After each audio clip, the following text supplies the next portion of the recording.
Now, looking at this whole thing, the powers of INEC, to retain its discretion to organize and supervise elections is one of the core reasons the president gave for withholding assent.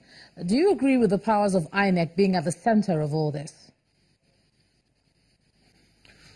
Well, the Constitution is very clear and explicit on the powers of INEC to conduct elections, and further, it says that INEC shall not be under the control or direction of any person or authority. And I think the contentious issue here is who has powers to organize the sequence of elections. Certainly, the Constitution is very explicit on the question who has power to fix dates, and INEC has already fixed dates for February 16th and the subsequent election early in March in 2019.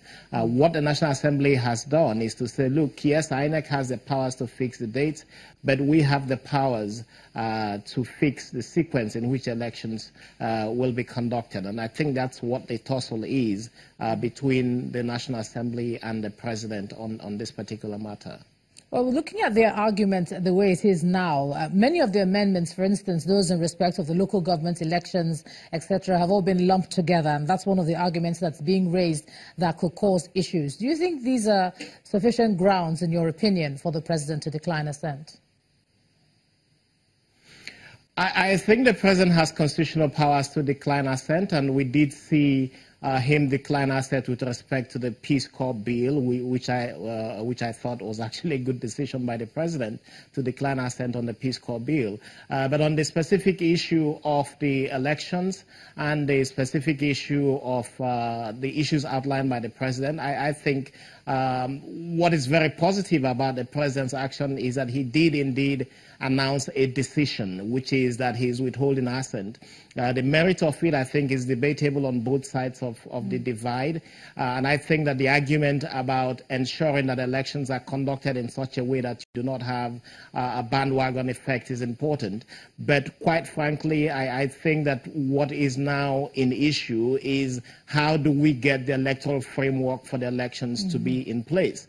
When you look at the amendments that have been made by the National Assembly, there are very positive sections and proposals in that bill. And I think that at this stage, everyone who is interested in free and fair elections in 2019 should put hands on deck. The President has made a decision, which I think it is within his powers to do, and it's actually quite good that he made that decision rather than leave the issue undecided. I think that between the Presidency and the National Assembly, there needs to be some consensus built. It's up to the National Assembly now to decide whether it can mobilize sufficient numbers of members to override the veto of the President. But were this not to be possible, then I think that the President and the National Assembly need to sit together and agree on a framework to achieve an electoral legal regime in place. Let me just ask you this. Speaking about that framework that you're talking about, it's interesting that you're looking at it that way. You've always spoken about the need for clear direction,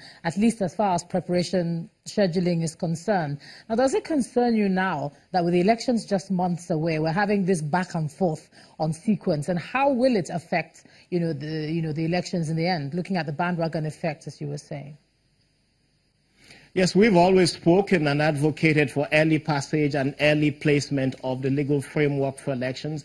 This work on the Electoral Act amendments have been going on, including the constitutional amendments provisions that impact on the elections. Work has been going on this for the last 2.5 years, and I think it's disappointing that with less than a year to the elections, in violation of international standards, we are still talking about the legal framework for elections. And that's the point I make, that now it's not the time for recrimination between other sides. Now is the time for all sides to take a decision and decide that this issue needs to be resolved as urgently as possible. It is a national crisis that we are faced with. National Assembly has incorporated in the amendments proposals that have been made, very good proposals from the Independent National Electoral Commission, from civil society, and from stakeholders in the election. And we can't allow this to be thrown away with the bathwater, as is said. So I think that this is the time for all persons to come together and put pressure on on both the President and National Assembly